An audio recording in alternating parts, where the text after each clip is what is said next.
You're on the record. Thank you. I would like to call the April 29, 2026 Planning and Zoning Commission regular meeting to order. If you are able, please rise and join me in the Pledge of Allegiance. I pledge allegiance to the flag of the United States of America and to the republic for which it stands, one nation, under God, indivisible, with liberty and justice for all.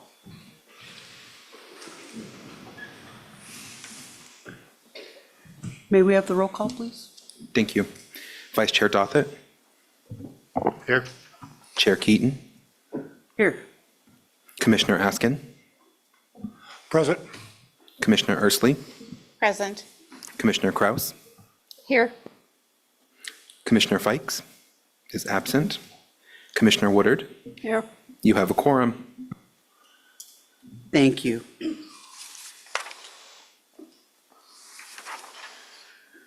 Commissioners, before we get to agenda and consent agenda approval, I would bring to your attention the laydown materials.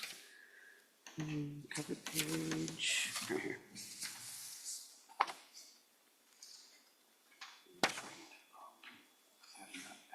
We're going to add item F3, and we're going to take some public comment from. Huh? Oh, we're adding public comment. And is he going to be? It was requested, this was requested by the planning director. Page 1 through 5 of the laydown.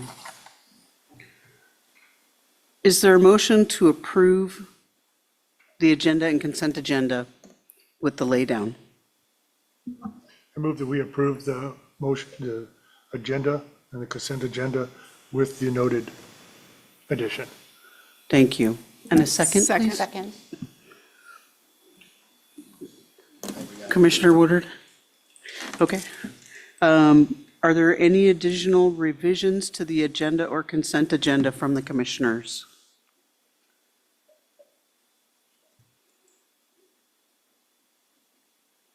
Would the clerk please read the consent agenda items into the record?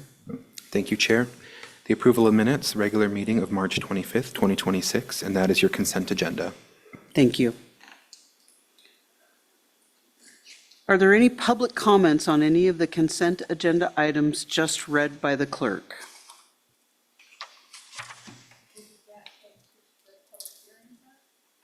Not quite yet.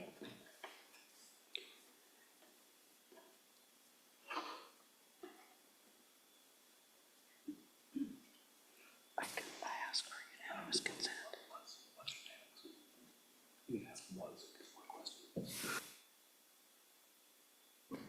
Unanimous consent was requested. Are there any objections? Microphone, please. Unanimous consent was requested. Are there any objections? Say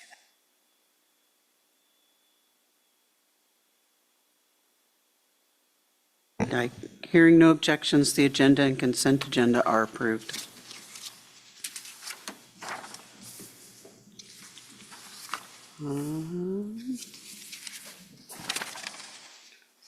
Section C, scheduled public comment. We have none. That is correct. Unscheduled public comment. Is there anyone from the public wishing to speak to anything that is not on the agenda? Are there any remote attendees wishing to speak? There are not. Thank you. Consideration of plats. We have none.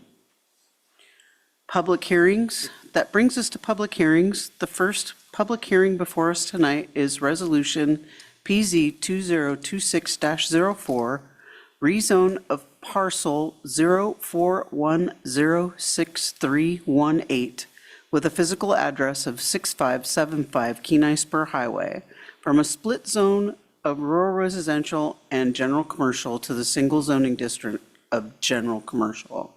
Is there a motion to approve Resolution PZ 2026-04? I move to, I make a motion for PZ 202604, a resolution recommending the commission approve a rezone of parcel 04106318 with a physical address of 6575 Kenai Spur Highway from a split zone of rural residential and general commercial to the single zoning district of general commercial. Is there a second? Second.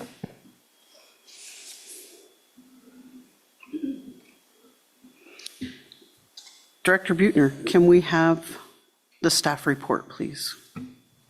Thank you, Chair Keaton. Resolution PZ 2026-04, the rezone of a parcel with multiple zones.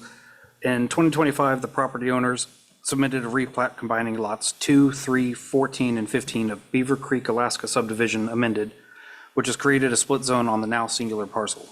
The replat was recommended for approval through Resolution PZ 2025-21 on June 25th, 2025, with the condition that if the borough approved the replat, the zoning would need to be addressed. The southern half of the lot is zoned as rural residential, while the northern half is zoned general commercial. The purpose of the rezone is to assign one zoning district to the newly replatted parcel. This rezone would reduce ambiguity and confusion, ensuring clarity to its purpose and allowable development.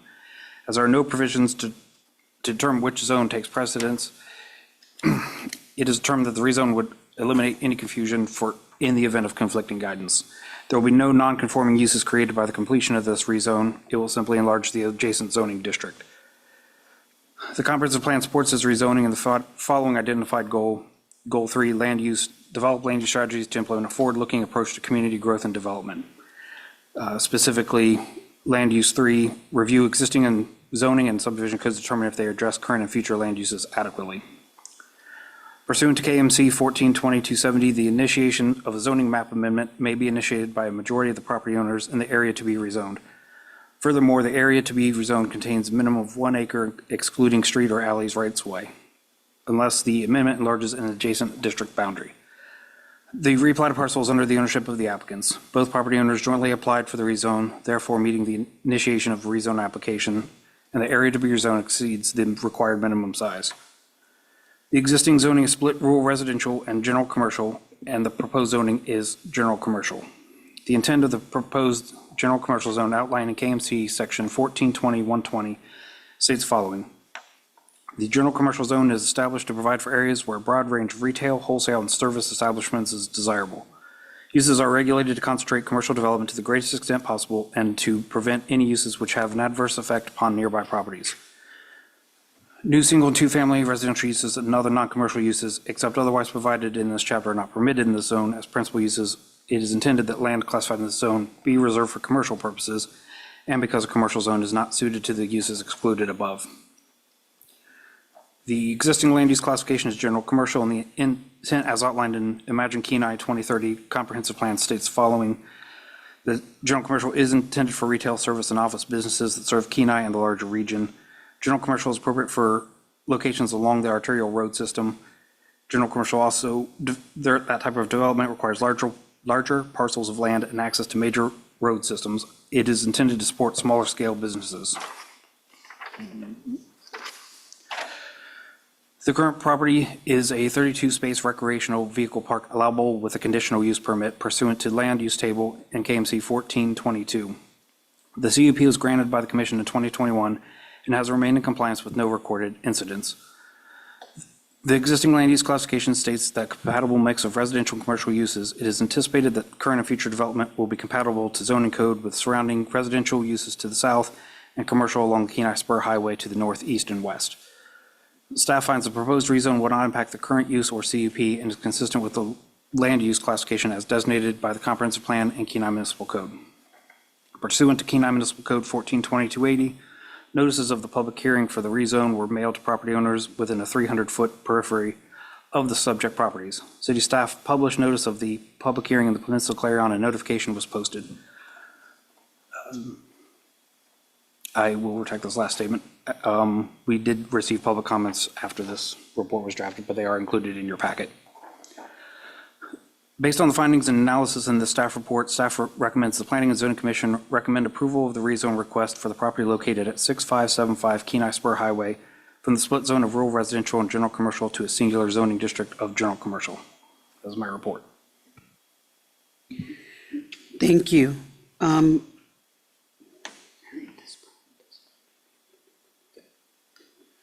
So this item may be opened up for public comment. Is there anyone wishing to make comment about this? Are there any remote attendees wishing to speak? No, there are not. Seeing no one, we will bring this back to the commission discussion from the commission. Go ahead.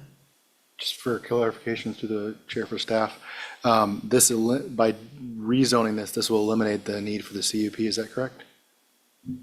No, the CUP will remain in place. RV parks do require a CUP Okay. no matter where they're at. It will just eliminate the split zone that was created with the replat. Okay. And for clarification, I believe we talked with the applicant about doing this with the initial CUP application. So this is just moving forward with what we had already discussed and was the plan in the future. So with knowing that it was the plan all along was to do the CUP, knowing that it would allow you to cross into two different zonings, I will be definitely for this. Thank you. Just a clarification, please. On the current zoning map here next to Beaver Loop, you've got all of these lots in red that are general commercial, but they're currently not general commercial, just the Spur Highway portion is general commercial and the back lots are residential. If referring to page 15 of the packet, that's our land use plan. It isn't the exact zoning map.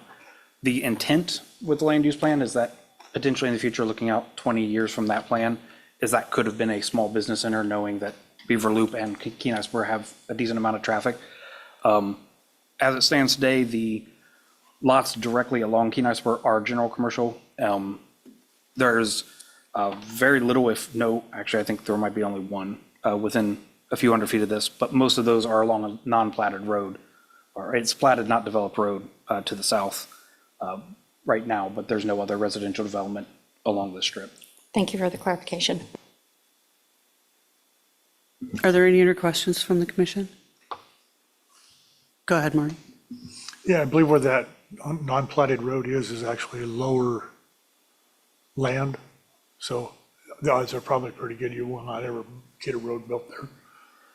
To where this property located is and to the west, yes, it is down in significant lowlands. To the east, potentially, there might be some developable land, but nothing's been developed at this time.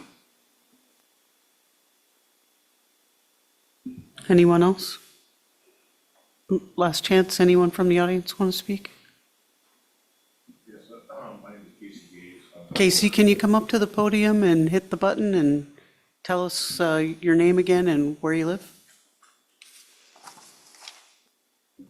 My name is Casey Gaze. I'm the owner of 6575 Kenai Spur Highway, and I'm just here to answer any questions you may have about the property. Basically, it was replatted, so in the future, power could be ran to the campsites, which HEA would not allow either with those boundaries in place, so.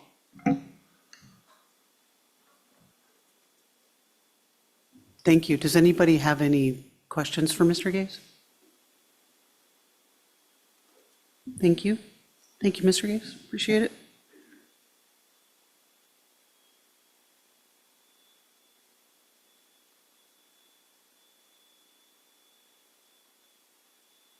Unanimous, excuse me. Was unanimous consent requested? It is now. I'll request unanimous consent.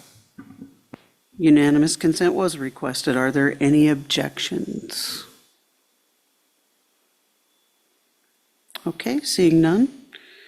Clerk, can you please? Okay.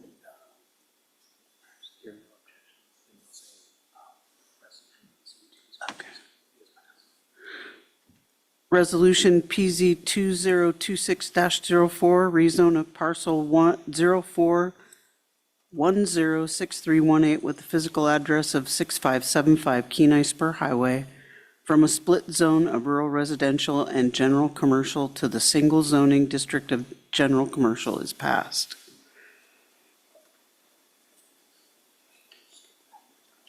Okay.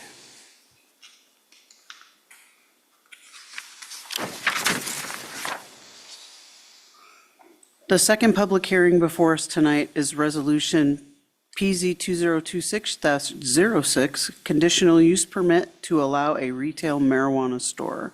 Is there a motion to approve Resolution PZ 2026-06?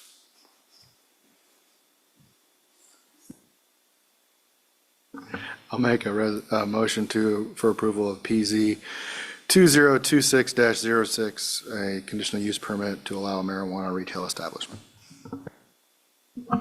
I'll second. Thank you.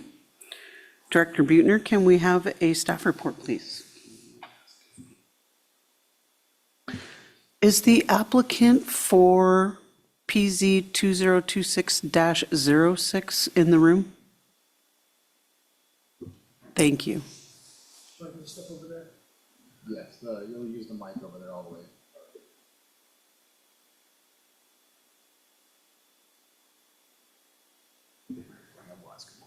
Okay, Director Buettner, can we have the staff report, please? I'll give my report real quick, and then if the commission has questions, they may follow up with you, sir. So it'll be just a minute if you want to have a seat right there for a couple minutes. Okay, thank you. This is an application for the operation of a commercial marijuana establishment. The proposed retail marijuana store would contain an approximate 257 square foot retail space and an approximate 333 square foot product storage area, with the remaining square footage of the remodeled expanded current structure being divided into spaces that to be used for commercial lease. The subject marijuana establishment would be located within an existing structure that is being remodeled and expanded, located on an approximately 0.95 acre lot. Pursuant to KMC 1420-150A, the intent of a conditional use permit is to allow some uses that may be compatible with the designated principal uses in specific zoning districts, provided certain conditions are met. Prior to granting a conditional use permit or amendment, the commission shall determine that the identified criteria as outlined in KMC 1420-150E, conditional use permits review criteria are met. Criteria 1, the use is consistent with the purpose of this chapter and the purposes of the intent of the zoning district.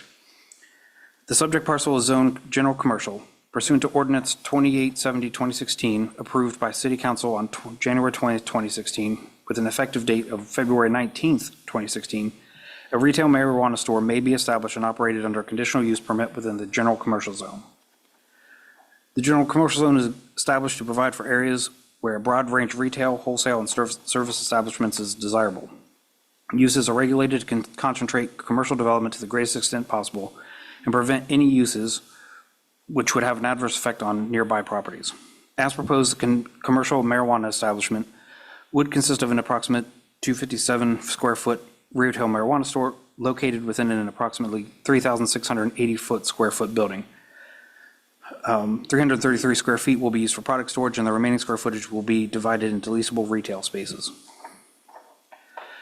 Primary access to the subject commercial marijuana establishment would be from the Kenai Spur Highway, which is classified by the State of Alaska Department of Transportation and Public Facilities as a principal arterial. A principal arterial road serves activity centers of statewide significance, including airports, seaports, colleges, medical complex, military bases, recreational and industrial and commerce centers. They carry a high proportion of urban travel on minimal mileage and accommodate trips entering and leaving urban areas and movements through the urban areas.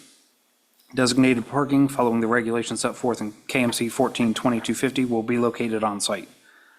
Staff finds it reasonable that the proposed retail marijuana store would be consistent with the purpose of KMC 1420-150 and the intent of the general commercial zoning district, given the compliance of all federal, state, and local regulations. Criteria 2, the economic and non-economic value of the adjoining property and neighborhood will not be significantly impaired. The proposed development must comply with the requirements of KMC 1420-330, standards of commercial marijuana establishments. In addition, the proposed development must also comply with Alaska Statute 1738, an act to tax and regulate the production, sale, and use of marijuana, as well as the Alaska Administrative Code Title III Marijuana Control Board Omnibus licensure requirements and procedures for marijuana establishments. Pursuant to KMC 1420-010 Land Use Table, a retail marijuana store may be established in the general commercial zone with a conditional use permit. In addition, KMC 1420-330 Standards for Commercial Marijuana Establishments, provisions have been put in place to help mitigate impacts to the value of adjoining property and surrounding neighborhoods. Provided that all conditions required by the state of Alaska and the city of Kenai are followed, staff does not find that the value of the adjoining properties and neighborhoods will be significantly impaired. Criteria 3, the proposed use is in harmony with the comprehensive plan. The subject parcel is defined in the 2016 comprehensive plan as general commercial. Relevant goals under the Imagine Kenai 2030 comprehensive plan, chapter 6, goals, objectives, and implementation. Several goals and objectives are met from the proposed use. Goal 2, economic development. Provide economic development to support the physical health of Kenai. Objective ED1, promote projects that create workforce development opportunities. Objective ED2, implement business-friendly regulations, taxation, and incentives to create a stable, positive climate for private investment. ED3, promote adaptive reuse of vacant commercial buildings in the city center and along the Kenai Spur Highway. This building would occupy a vacant building along the Kenai Spur Highway and would support a business moving from the borough into the city of Kenai. Goal 3, land use is to develop land use strategies to implement a forward-looking approach to community growth and development. Specifically, support development at emerging community centers that lie outside the major employment centers, but provide a mix of retail, service, and residential uses. The subject property is accessed via a paved, state of Alaska maintained arterial road. The lot is currently serviced by city water and has private on-site septic. Additionally, there is access to natural gas, electric, and telephone services. Criteria 5, the proposed use will not be harmful to public safety, health, or welfare. The proposed use is to establish and operate a commercial marijuana establishment consistent of a retail marijuana store and on-site marijuana storage. These establishments are required to strictly adhere to a variety of federal laws, state statutes, and city municipal codes in regards to sales, odor emissions, health, and safety. Additionally, CMEs require the approval and issuance of a retail marijuana store license from the State of Alaska Marijuana Control Board. With regard to buffer distances discussed in KMC 1420-330 F1, the proposed establishment would not be located within 1,000 feet of any primary or secondary school consisting of any grades between kindergarten and 12th grade, or within 500 feet of any vocational program, post-secondary school, including but not limited to trade, technical, or vocational schools, colleges, or universities. In addition, it would not be within 500 feet of any recreational use centers, correctional facilities, churches, state licensed substance abuse treatment facilities providing substance abuse treatment. Given the multiple agency regulations and requirements, staff does not find that the proposed use will have a harmful impact to the public safety, health, or welfare. Criteria 6, any and all specific conditions deemed necessary by the commission to fulfill the above mentioned conditions. These may include but are not limited to measures relative to access, screening, site development, building design, operation of the use, and other similar aspects related to the proposed use. No additional or specific conditions are deemed necessary to fulfill the above mentioned criteria. Pursuant to KMC 1420-330 C, notices of the proposed hearing for the proposed conditional use permit were mailed to property owners within a 1,000-foot periphery of the subject property to meet the required minimum of 30 different unique property owners being notified. City staff published notice of the public hearing in the Peninsula Clarion at least 7 days prior to the hearing. City staff submitted an affidavit of posting verifying a sign was placed on the parcel with information on the public hearing for the conditional permit amendment request. As of the date of this staff report, one public comment has been received and is included within this packet.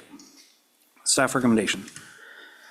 The staff finds that the proposed use of a retail marijuana store on Lot 12, Block B, Beaver Creek, Alaska subdivision amended, located at 6384 Kenai Spur Highway, meets the criteria and conditions for issuance of a conditional use permit as set forth in subsections E1 through E6 of Kenai Municipal Code 1420-150 and KMC 1420-330 standards for commercial marijuana establishments, and hereby recommends that the Planning and Zoning Commission adopt Resolution PZ 2026-06, approving the conditional use permit subject to the following conditions. 1, further development of the property shall conform to all state and local regulations. 2, prior to beginning construction, a building permit must be issued by the building official for the city of Kenai. 3, prior to starting operations, the landscape site plan must be reviewed and approved by the planning director. 4, prior to operation, the applicant shall submit a copy of the approved and fully executed license from the Alaska Alcohol and Marijuana Control Board. The applicant shall comply with all regulations as stipulated by the control board. 5, all standards for commercial marijuana establishments found in KMC 142330 must be maintained. 6, pursuant to KMC Section 1420-150F, the applicant shall submit an annual report to the City of Kenai due no later than December 31st of each year. 7, the applicant will meet with city staff for on-site inspections when requested. 8, if there is an expansion or change of the use for the above described property, a new conditional use permit must be obtained as stated in KMC 1420-150L5. Failure to provide documentation to the city or adhere to the conditions shall be grounds for suspension or revocation of the conditional use permit. And that is my report. Thank you. Excuse me. Are there any public comments? Okay, or any questions for the applicant? Okay. Would you like to go ahead and address the commission?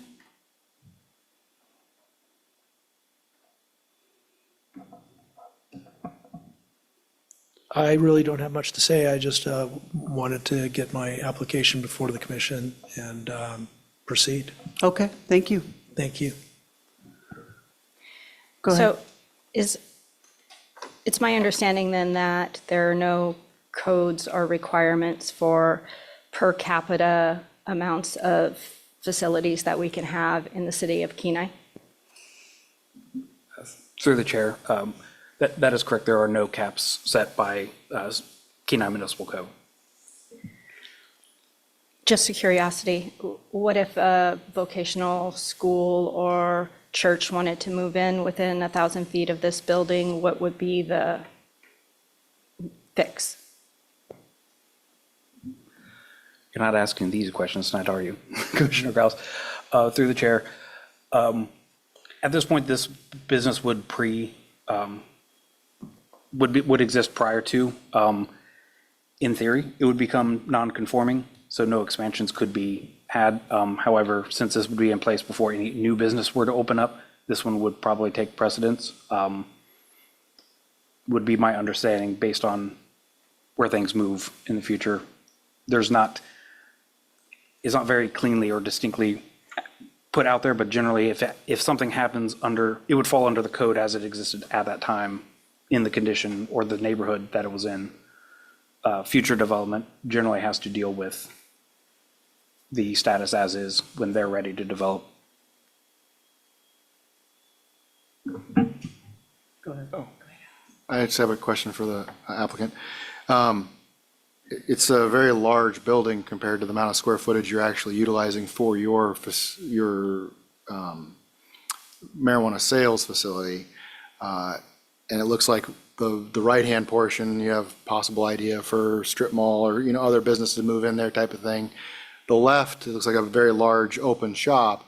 Is there future plans to possibly move this utilize it as a grow facility also because of the square footage that's available? Or is it just right now it is, but maybe in the future you want to use that? I'm just trying to figure out what your future plans are. Yeah, that's a very good question.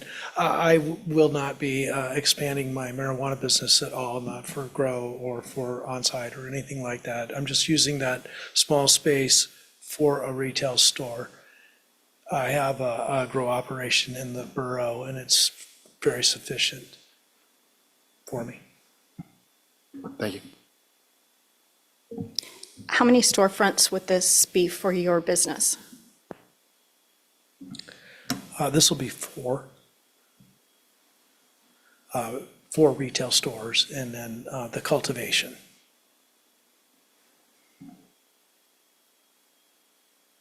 Through the chairs, for staff, I have a couple of questions with regard to subject to the following conditions. Number 6, you state that the applicant shall submit an annual report. What will be included in that? And line item 7, the applicant will meet with city staff for on-site inspections when requested. Is there a timeline that the city would have to give the applicant prior to wanting to perform an inspection, and what would that inspection entail? Thank you, Commissioner Ersley. For the annual report, that's for all CUPs. We basically are asking any conditional use permit holder, are you still in business? Because people may have a business for a couple of years and then possibly retire, their LLC dissolves, whatever. So that annual report is our tool to basically keep track of who's actively running a business under a CUP. The city staff for on-site inspections, we put that in because as they're doing the remodel, they're going to have regular meetings with the building official, and I don't think any other city staff at this point would be, but it's just a condition that we keep in there for anyone who's remodeling or updating their business, because that way it puts it into writing that they'll have that relationship with city staff. Thank you. To the chair on this, is that for all of the building? So if they're like going to have several storefronts for other retailers, those can be inspected too? Is that what you're talking about? Through the chair, Commissioner Askin, as they remodel and get everything ready, yes, the building official would go and inspect, make sure everything's good to go for all those. Dependent on what the actual retail uses are, many of them probably will be allowed to exist by right in that zoning. Let's just say it's a small bodega or something like that. All of those could exist without needing a CUP. It's just going to depend on who this gentleman gets to lease that space.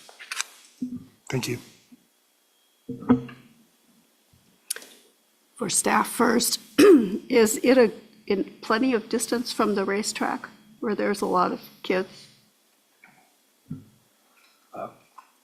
Through the chair, Commissioner Woodard, yes, it is far enough away from the racetrack, and per our code, the racetrack doesn't, we do recognize that there are a lot of adults and children that do use that area.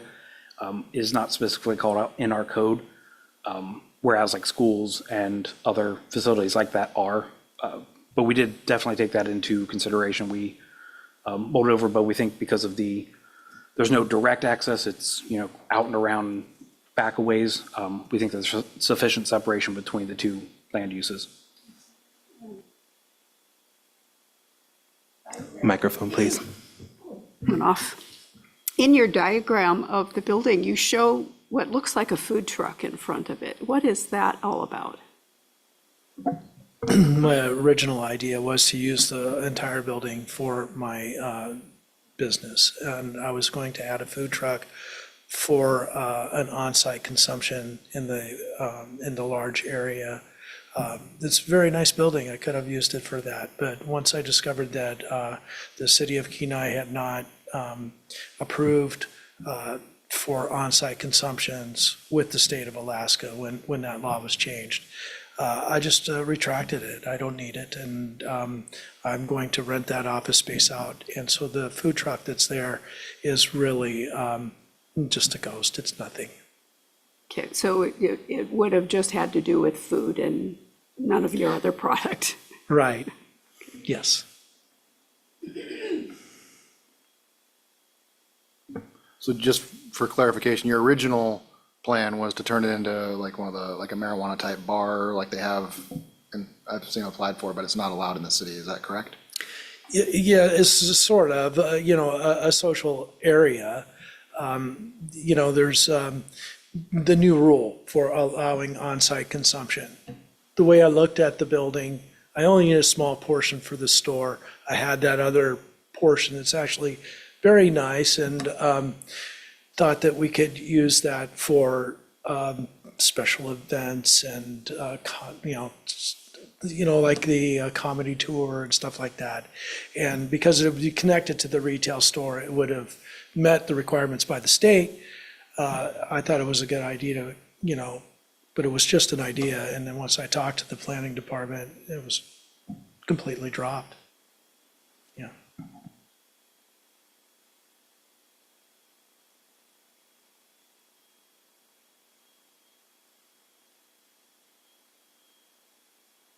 Through the chair, did you cite the parking requirements?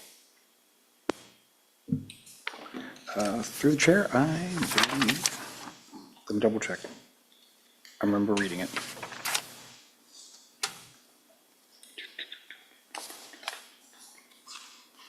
Oh, I'm reading the wrong report, sorry.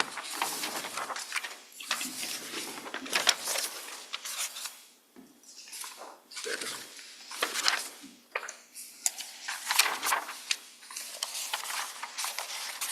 Sorry, I was rifling through papers and got them all out of order. I think it was one.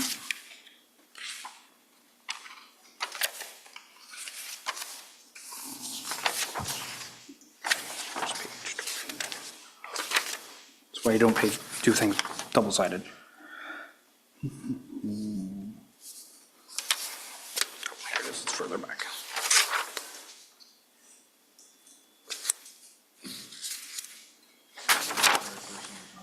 Yes.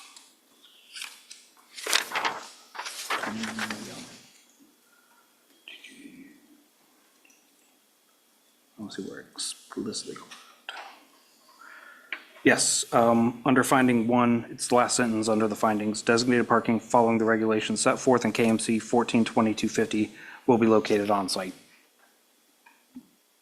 Thank you.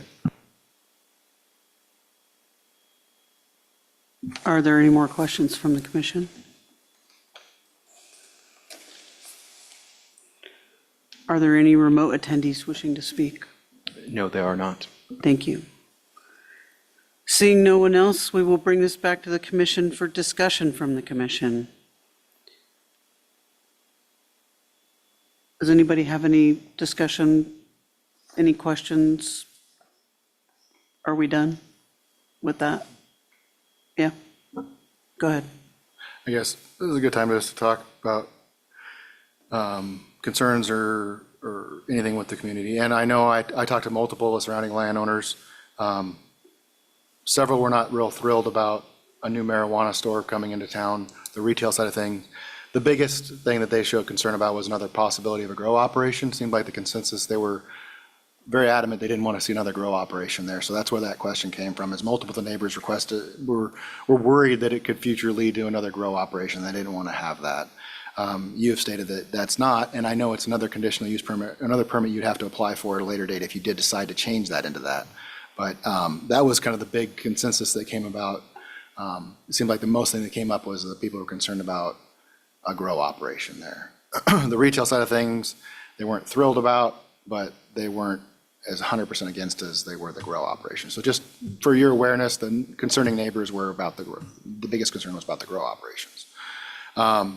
The concern I do have a little bit is just with an economic, non-economic value, when you start to see that, that 1,000-foot radius, it starts limiting those specific businesses. And that's one of the concerns I have is when we start talking about one of the 3 pillars of what the community needs most is daycares and those kind of things. And the more these establishments that we restrict for the particular land use that can't have that with location within 1,000 feet, it starts to cut back on that. And that can have effect, I think, of non-economic or economic value to the surrounding landowners that may or may not have developed yet, is that restricts the type of businesses they can have. None of those individuals have showed up here to testify for or against it. I know they reached out to me, a couple of them that I talked to, a couple of the neighbors there, and the biggest stress was the not having the grow. So maybe that has been eliminated from them for that, but based on the testimony that you don't intend to have a grow, and that was the one thing that came up, I will be voting for this since I won't have any other surrounding landowners here to testify otherwise, so.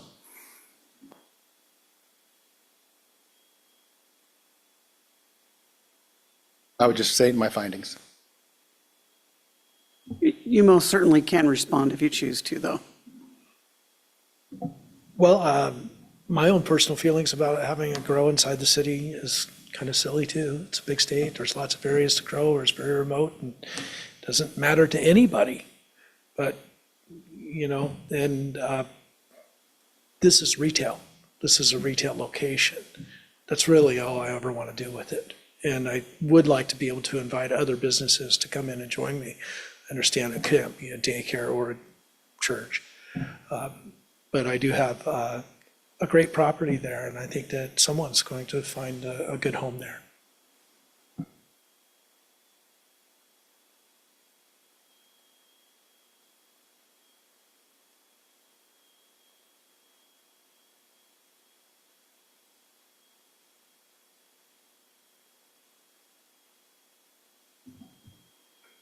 Clerk, would you please call the roll? Thank you. Commissioner Ersley, Yes. Commissioner Kraus, No. Commissioner Fikes is absent. Commissioner Woodard, Yes. Commissioner Askin, Yes. Chair Keaton, Yes. Vice Chair Dothett. Yes. You have 1 no vote and 5 yes votes. PZ Resolution 2026-06 is approved. So please note that there is a 15-day period that an aggrieved party can file an appeal with the clerk's office.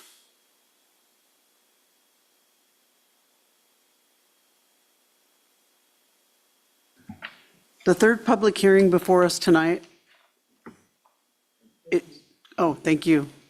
The third public hearing before us tonight is Resolution PZ 2026-08, rezone from conservation to suburban residential zoning district as depicted on the attached boundary map. Is there a motion to approve Resolution PZ 2026-08?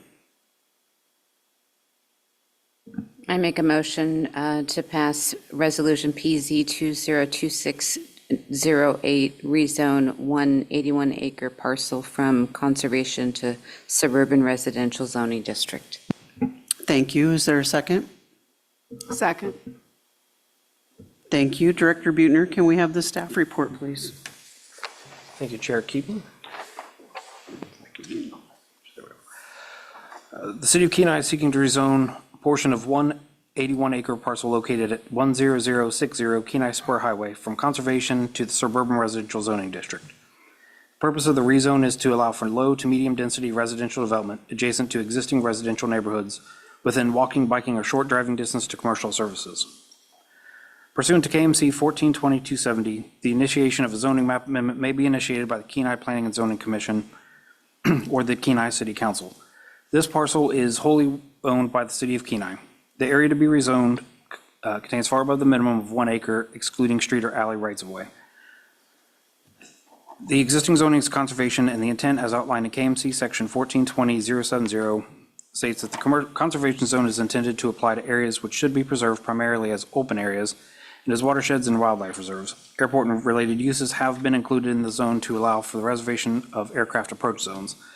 It is intended that the zone shall apply mainly to publicly owned land. In August 2025, the city applied to the Federal Aviation Administration, Alaska Region, for a deed of release to remove FAA restrictions on an 81 acre parcel located east of the airport. On September 15, 2025, the deed of release was approved by the FAA and recorded with the state of Alaska. This deed of release removed a number of restrictions and allows this land to be leased for other than aeronautical uses, and also may be sold for fair market prices if authorized by the city. Furthermore, the proposed rezone area contains a large drainage area, is adjacent to a large drainage area that is in most of the western sections of the parcel. Upland portions along the eastern side of the parcel are adjacent to existing residential neighborhoods. Approximately 10 to 15 acres of these uplands are suitable or may be suitable for residential development. Conservation only allows for residential development with a conditional use permit. The proposed zoning is suburban residential, and the intent as outlined in KMC Section 1420.090 states that the suburban residential zone is intended to provide for medium density residential development in areas which will be provided with common utility systems. The specific intent in establishing this zone is, 1, to separate residential structures to an extent which allow for adequate light, air, and privacy, and 2, to prohibit uses which would violate the residential character of the environment or generate heavy traffic in predominantly residential areas. The rezone to suburban residential would align with the adjacent residential zoning districts. As mentioned above, approximately 10 to 15 acres of the upland portions of the parcel could be suitable for residential development. Suburban residential is appropriate in areas where there are common utility systems. In this case, city utilities are available at the corner of Princess Lane and Magic Avenue. This is on the southeast corner of one of the upland portions. The existing land use classification is Parks, Recreation, and Open Space, and the intent as outlined in the comprehensive plan states that open Parks, Rec, and Open Space intended for the public recreation facilities as well as undeveloped lands that provide for the conservation of natural scenic resources. These areas can be used for a variety of passive and outdoor and indoor sports and recreational activities. Areas that might be suitable for future natural resource development may be included. The existing land use classification states that this area is to be parks, recreation, and open space. A majority of the parcel will remain as open space as it lies within a large lowland drainage area and is not suited for development. The approximate 10 to 15 acres of the parcel, mostly on the eastern edge, has upland portions that could be suitable for residential development, but the 81-acre parcel would require subdivision prior to development. An amendment to the land use map and the comprehensive plan is not currently required, as residential uses are allowable in conservation zone, albeit as conditional uses. The city anticipates updating the comprehensive plan within a couple of years, and a new land use plan may be developed as part of this process. The comprehensive plan supports the rezoning as to develop land use strategies to implement a forward-looking approach to community growth and development. The proposed rezone to suburban residential would align largely with the intent of keeping a majority of the lowland drainage areas protected, as a parcel could then be subdivided and the city of Kenai retaining ownership. This would align with supporting workforce development by allowing new to low medium density residential development in appropriate areas served by city utilities. Existing use, the proposed rezone area, the land is vacant. The proposed rezone to suburban residential would allow those upland portions to have that low to medium density residential development adjoining an existing residential neighborhood, which has been identified as a crucial need. Pursuant to KMC 142280, notices of public hearing for the rezone were mailed to property owners within a 300-foot periphery of the subject property. City staff published notice with the public hearing in the Peninsula Clarion, and notification was posted. Based on the findings and analysis in the staff report, staff recommends that the Planning and Zoning Commission recommend approval of the rezone request for the portion of the property located at 10060 Kenai Spur Highway from conservation to suburban residential zoning district. Planning and Zoning Commission's recommendation will be forwarded to City Council for consideration. The administration believes rezoning to RR1 would likely deter development of the property due to the required minimum lot size of 20,000 square feet compared to 7,200 square feet in the suburban residential zone. Development cost, installation of roads and utilities are significant, and requiring lot sizes of at least 20,000 square feet would make development most likely uneconomical. The rural residential 1 zone also prohibits structures with more than 5 dwelling units and requires a conditional use permit for structures with more than 3 dwelling units. Because the property is within walking, biking, or short driving distance to commercial services, it is an ideal location for low to medium density development.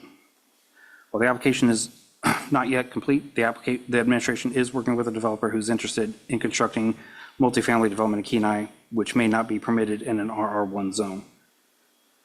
And on March 18, 2026, City Council referred the request back to the Planning and Zoning Commission to reconsider the administration's original request to amend the zoning to suburban residential and to consider a split zone approach.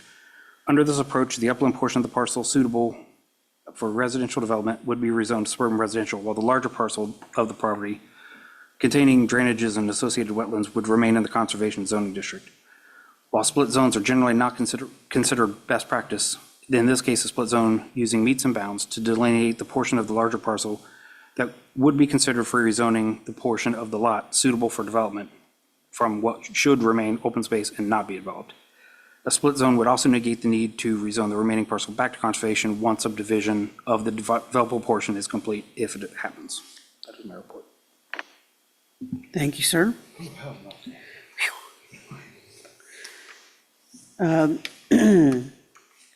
We could open this up for public comments. Is there anybody from the audience who'd like to come and speak?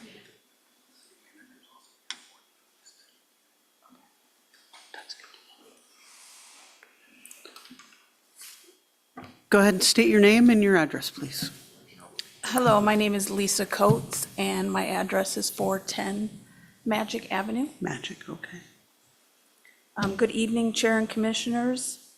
I live adjacent to the property being considered under this resolution. I am not opposed to development of this land. However, I strongly believe that suburban residential zoning is not appropriate for this parcel, and I respectfully ask that you consider replatting and zoning the building portion as rural residential 1. This property is approximately 81 acres, and a much smaller area is buildable. The remainder is wetland. These wetlands are not unused land. They provide important habitat for wildlife and such as wood frogs, wood ducks, and other wildlife. Once they are disturbed, they cannot be easily restored. My concern is that suburban residential zoning opens the door to higher density development, including multifamily housing, which is not consistent with the rural character of this area. I also understand that there has been discussion about potential multifamily development in Kenai. That raises an important question.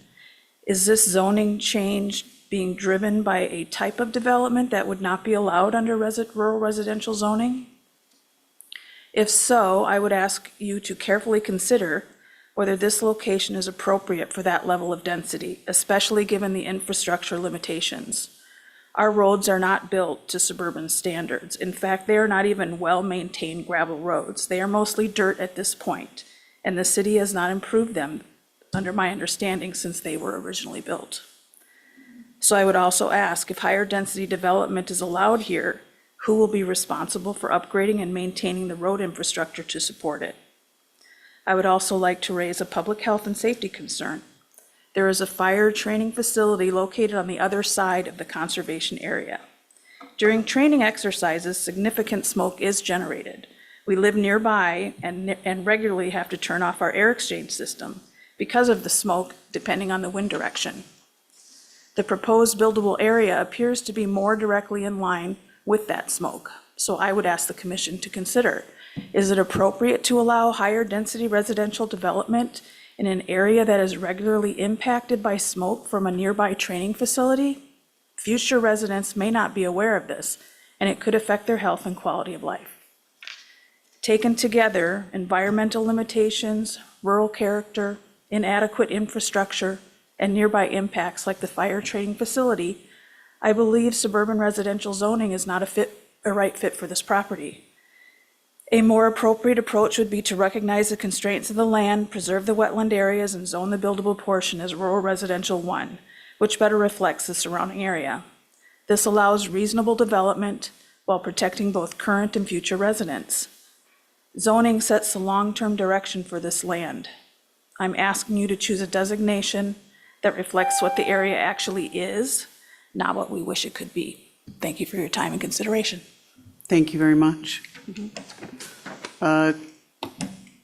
Mr. Eubanks, would you like to speak?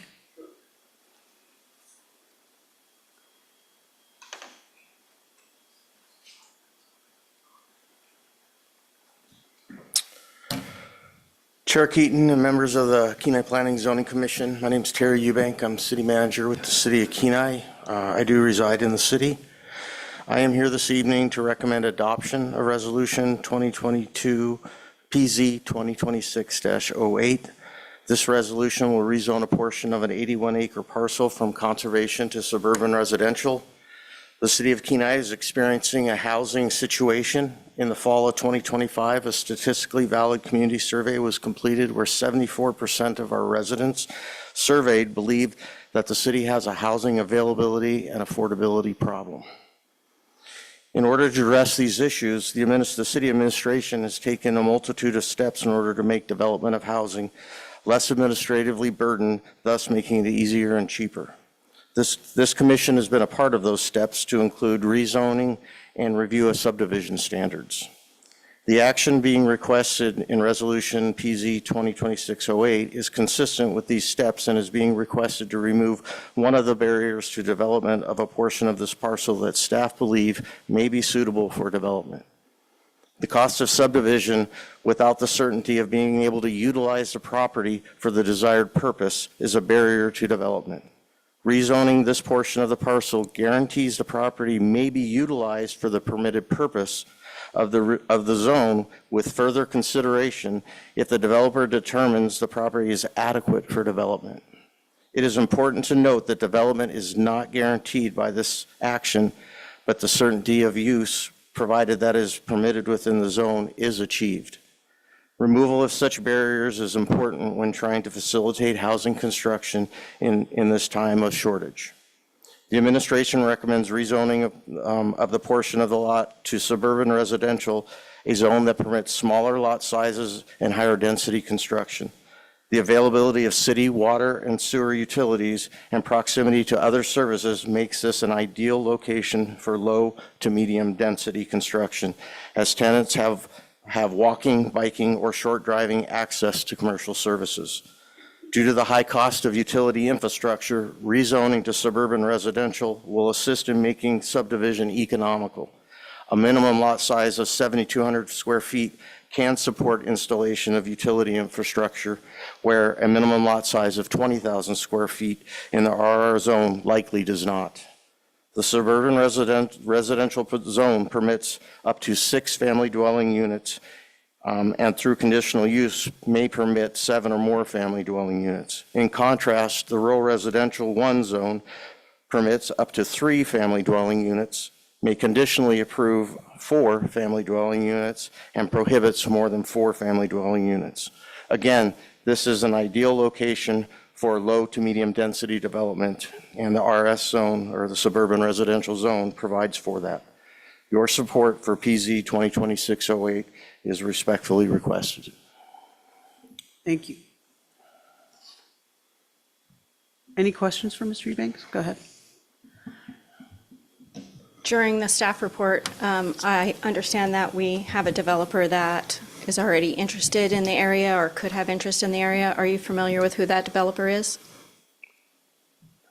Yeah, thank you, Commissioner Kraus, to the chair. I'm not. I don't believe we've had a completed application, so the department would be the ones working with the applicant at this point. Yes, through the chair.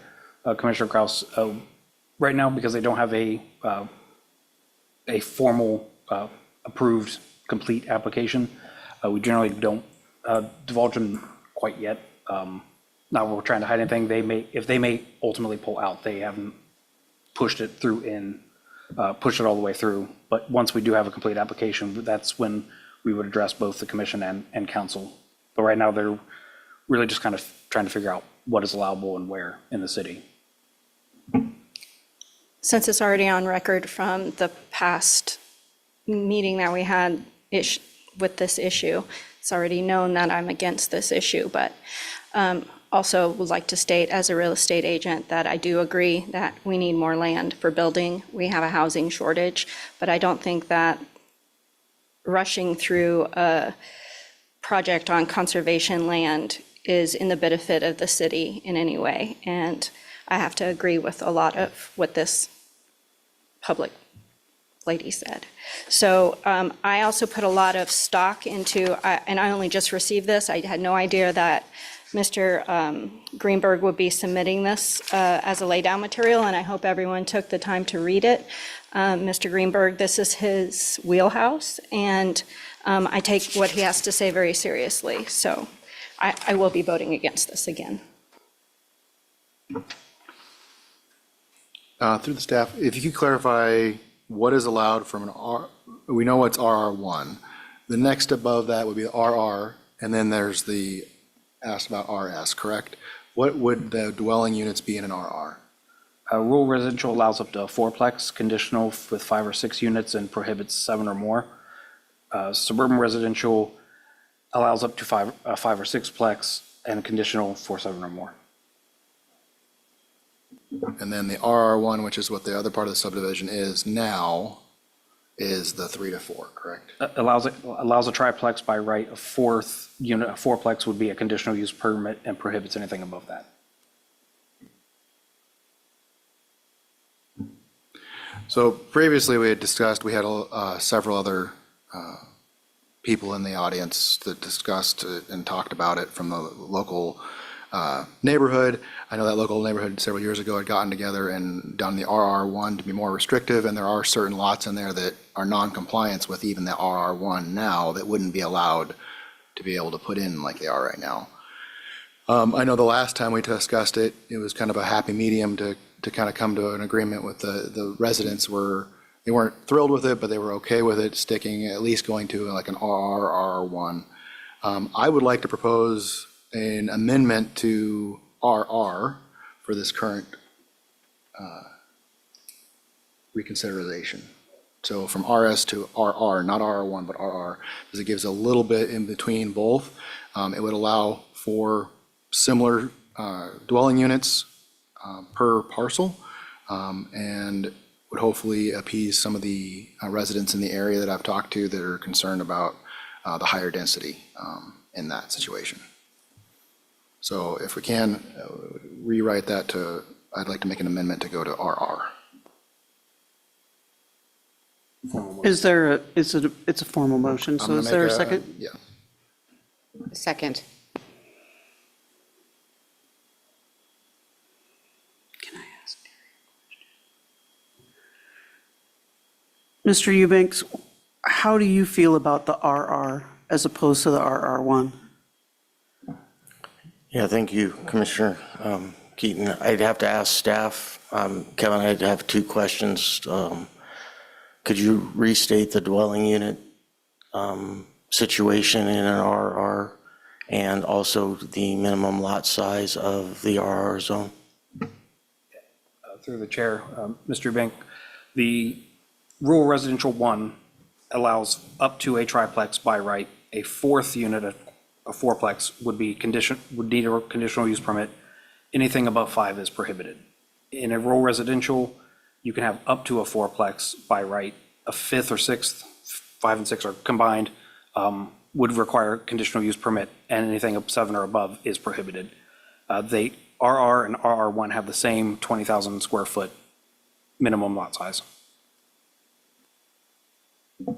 And Commissioner Keaton, Chair Keaton, to answer your question, I would recommend against the RR zone because the minimum lot size is too large, in my opinion, it's too large to justify the investment that's going to be needed to extend utilities in that area. And with that, I don't think it's going to be developed. Thank you, that's sort of where I was headed. Go ahead. Anybody, any other comments before we vote? Sorry, I'd like to reiterate that this land slopes down into this creek that feeds into the Kenai River, and I haven't heard that there's been any study on what the impact would be to the neighboring area or that creek. Commissioner Askin? Yeah, thank you. Couple of things. You say you're looking at it, 10 to 15 acres approximately. If we do the RS rural suburban residential, that would basically, you're looking at 75 lots that you could subdivide there.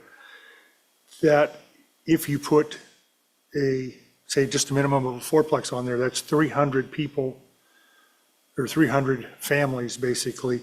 And we're using the 5 vehicles a day trip routine that we used like on the last time when we were talking about the rural residential suburban for the mechanic shop. That's 1,500 additional trips on Princess.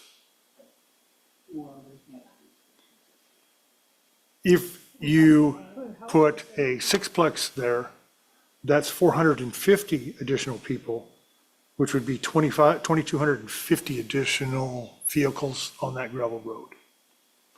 I mean, it's currently today, it's not it's a gravel substandard road presently. Now, we would have to probably make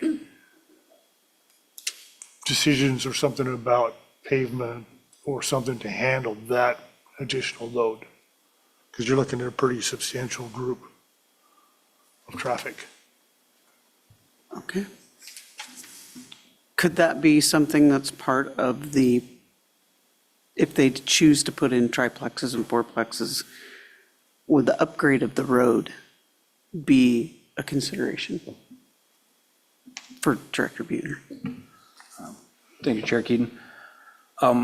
As the land is owned by the city, our traditional way is to enter into a lease with a provision to buy once development is completed. Depending on the negotiations of that lease, improvements, including the utility expansion and enhancements to the road, could be negotiated as a part of that lease. But since we don't have anything directly, I can't state that it would for certainty, but ultimately that would be something we likely would be proposing to council when they're looking at a lease in the future. And it is not uncommon for other developments in the city to do this as a benefit to their development. They want access to their development. We've seen other places in town where, especially, we might be familiar more with KPHI off Redoubt, where they have been putting in their own roads, or they will be with the grant that we got. Mr. Eubanks? Thank you, Chair Keaton. The other point I'd like to remind the commission of is that, like I stated, all this action does tonight, I believe, is remove one of the barriers to development. No developer is going to expend the funds needed to complete a subdivision when they can't even be certain that at the end of the process, they'll be able to use the property for what they'd like to use it for. Any action to subdivide, any action to lease or to purchase will be back before this commission for additional action. Those decisions are not being made here tonight. And with all respect to Commissioner Askin's remarks, I think, that's based upon simple math, and I don't think you're going to get a subdivision in this area that's going to accommodate the number of lots that you laid out. You have to be able to provide reasonable access to all of them. So, again, I just want to remind you that any further action beyond this will absolutely be back before this commission and the city council, and that all of the things that you're discussing can be taken into consideration during those points in time. This is just to remove the barrier of requiring subdivision prior to rezoning. Thank you.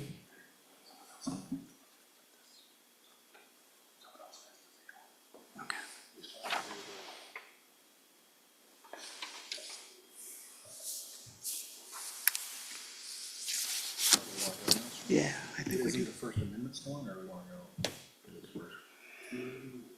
We need to discuss the amendment. Thank you. I want to move to enter into an adjudicative session in accordance with Alaska Statute 44.62.310D1 for the purpose of performing judicial or quasi-judicial functions related to the findings of fact. The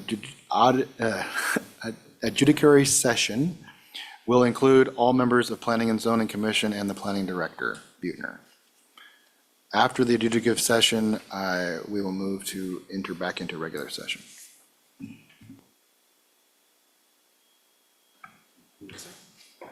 Second? Second. Unanimous consent?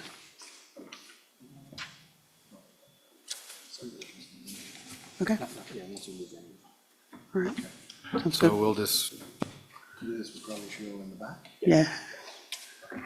We will take a short break for the adjudicative session. Thank you.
operate only as a marijuana product manufacturing facility. A copy of the state business license is on file and included as a part of this application. The transferee is required to operate under the terms and conditions of the approved CUP at the subject property. Conditions 2, 3, 4, and 5 from the original CUP resolution and 1, 2, and 3 from the landscape site plan were not included on the notice of decision as they were applicable only to the initial building of the manufacturing facility and initial landscaping. The new permit holder is required to obtain a new build permit and submit a new landscape and site plan for any future development of the property as required by city code. If there is a future change in use, the transferee must apply for a new conditional use permit. Staff hereby recommends approval of the transfer of the conditional use permit resolution number PZ 2017-40 for marijuana production facility on this property described as lots 1 through 5, Block 4, Radar subdivision located at 14927 Kenai Spur Highway within the light industrial zoning district, subject to the conditions as set forth in the approved CUP. Thank you, Director. Are there any questions? Just, I'm pretty sure I know, this is the one across from the EDD building, correct? Okay, that's what I thought. So this circumstance doesn't require the person that we're transferring to be present? That is correct. Only a brand-new CUP requires the attendance.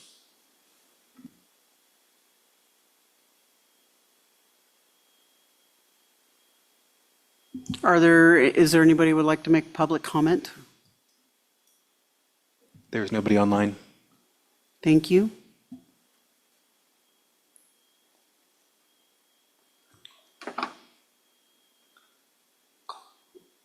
And could I, right, I was going to say, yeah. So seeing that there's no comment, we will bring this back to the commission for discussion from the commission.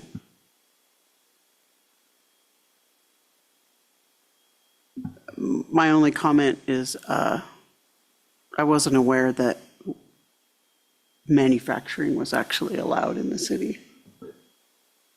It's just this is cultivation, but the definition is the same. Okay, thank you.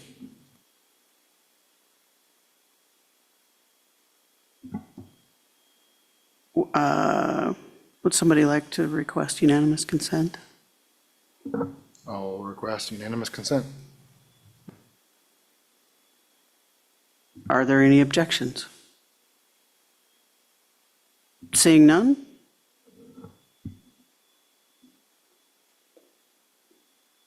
PZ 2017-40, the transfer of marijuana product manufacturing is approved.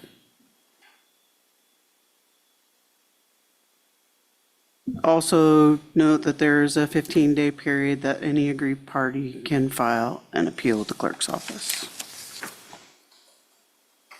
That brings us to reports. Planning Director Buettner, may we have your report, please? I'll keep it pretty brief. At the very end of your packet, you'll notice it's a very large packet. The last pretty much half is the Parks and Rec Master Plan draft that is currently out. Parks and Rec Commission has been working diligently. We've had a working group here in the city with the Parks Director, myself, City Manager, just talking about ways that they can improve the parks over the next 20 years or so. It's essentially an outgrowth of the comprehensive plan, but it specifies activities at the Parks and Rec level. So invite you to look at it. Just because I had the word plan in it, we wanted to make sure you were aware of it, because if somebody brought it up, we wanted you to know it exists. And, but it's been a fun ride. And I did go to Anchorage the beginning of the month, and it was the Alaska Infrastructure Symposium. There were a lot of different grant funders up there, a lot of different nonprofits. So just looking at ways that we can advance some of the goals that we have as a city, looking at maybe what are non-traditional funding sources, but, you know, we all pay our taxes and all the stuff goes to DC. So if we can claw it back, that's what we're going to try to do. With that, that's my report. Thank you, sir. I don't really have a report yet. I'm working on what my report should be. So I just want to thank everybody for coming tonight, and thank you for your service. Commissioner Daniel, or I'm sorry, City Council Liaison Daniel, may we have your report, please? Oh, thank you. All right, so keep it brief. My last council meeting, big news here was the special election was certified. So we are going to kind of match up with the borough those dates, and then also in the future, make some changes so it can be amended by code if we ever have another change. A couple other things of highlight, had a nice report from Mr. Doug Heyman from Connections about about the Challenger Learning Center, about possible use for homeschool. That was an interesting report from him. And let's see here, a couple other highlights in here. Approved a bunch of leases for set netters, and what else we want to talk about? Big one, also has some discussion around pools. It's still an ongoing discussion. And yes, if you guys have any questions, let me know. I actually have a question about the Challenger Center. We kind of made a comment about it. We're just curious, are there any major plans going forward with that, or is it still being considered? Still being considered. There's just lots of options on the table, and we're reviewing them all right now. There's still nothing to push forward yet, so. Thank you so much. Additional public comment is open. Is there anyone from the public wishing to comment? There's nobody online. Thank you. Next meeting attendance notification will be May 13th. Please take note that the next meeting is May 13th, 2026. Is anyone planning to be absent or attending remotely? I'll be remote. Okay. Marty?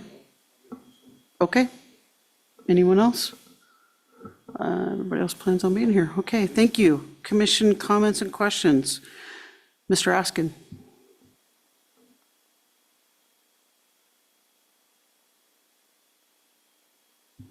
Ms. Woodard?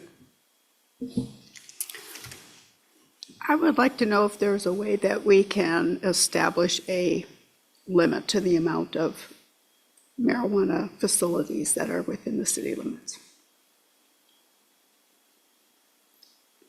How would we go about that? I think that's what our liaison's for. Well, the attorney at one point made a comment that we could suggest those kind of things, but I don't know how to go about that.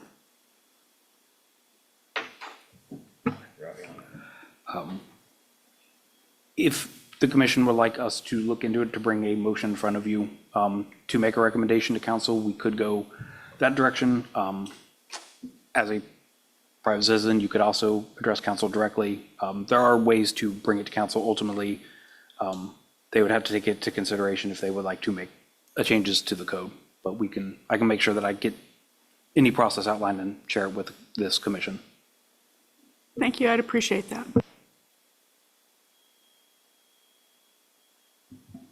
Commissioner Kraus?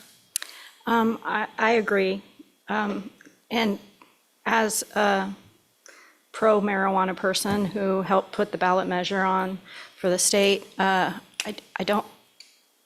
guess I don't like how peppered we are with marijuana establishments all over the place. I don't think it's a good look for the city. Thank you. Commissioner Earsley? Thank you all for your time. And Vice Chair Dothett? I will only say that I tried.